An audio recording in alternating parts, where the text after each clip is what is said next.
पैठण येथे शालिवाहन राजा जयंती साजरी। क्षेत्र पैठणच्या दक्षिण काशीतील जुन्या कुंभारवाड्यातील गोरोबा काका मंदिर पैठण सुपुत्र सम्राट शालिवाहन राजाची जयंती उत्सव चैत्र शुद्ध दिनांक 18 गुरुवार पर्वावर मोठ्या उत्साही वातावरणात कुंभार समाज बांधव संघटनेच्या वतीने साजरी करण्यात आली।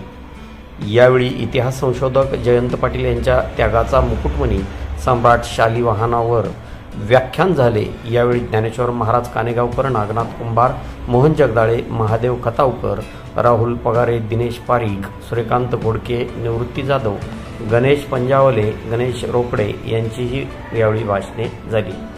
जुन्या पैठण शालिवाहनची नगरी म्हणून ओळखल्या जाणाऱ्या पालथी नगरीमधील वेडी बाबळीची 28 एकरमधील झाडे केंद्र सरकारने तात्काळ काढावी अशी मागणी यावेळी करण्यात आली। कार्यक्रम यशस्वी करण्यासाठी राम पंजावले, राजू भालेकर, रवींद्र पंजावले, जालिंदर पंजावले, प्रमोद पंजावले, बबन पंजावले, अंबादास रोकडे, विशाल पंजावले, बाबासाहेब रोकडे, दिलीप रोकडे, ओंकार पंजावले आदींनी विशेष प्रयत्न केले। पसायदानानंतर कार्यक्रमाचा समारोप झाला।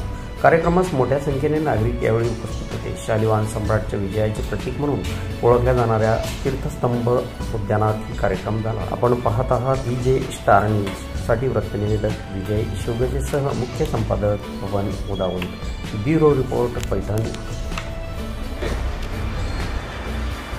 खरं तर आज अतिशय महत्त्वाची सांगायची गोष्ट म्हणजे आजच्या काळामध्ये तुम्हाला जर चित्रपटसृष्टीत नाव काढायचं असेल, साहित्यात नाव काढायचं असेल तर तुम्हाला मुंबई आणि पुण्याला जावं लागेल। पण मित्रांनो, त्या काळामध्ये महाराष्ट्रातल्याच नव्हे तर भारतातल्या साहित्य विश्वामध्ये, आध्यात्मिक विश्व शककर्ता सम्राट शालिवाहन समितीतर्फे फेलोशी ज्येष्ठ इतिहास संशोधक आदरणीय बाळासाहेब पाटील यांनी गुढीपाडव्याच्या दिवशी शककर्त्यांचं सर्वांनी स्मरण व्हावं आणि ज्यांनी शक सुरू केला त्या स्थळापासून म्हणजे पैठण नगरीपासून ही गुढीपाडवा मिरवणूक आपण काढतो आहोत। परंतु शोकांतिका ही आहे की शककर्त्यांचं इथं काहीच दिसत नाही। आता बरेच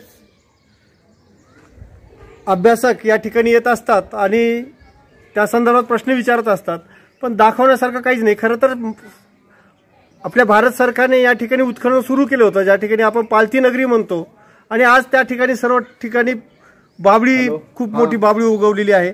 मी तुमच्या माध्यमातून, या चॅनलच्या माध्यमातून अशी शासनाला नम्र विनंती करतो, भारत सरकारला, की याचं उत्खनन व्हावं आणि ही नगरी सर्व जगासमोर यावी अशी मी आपल्या माध्यमातून विनंती करतो। धन्यवाद।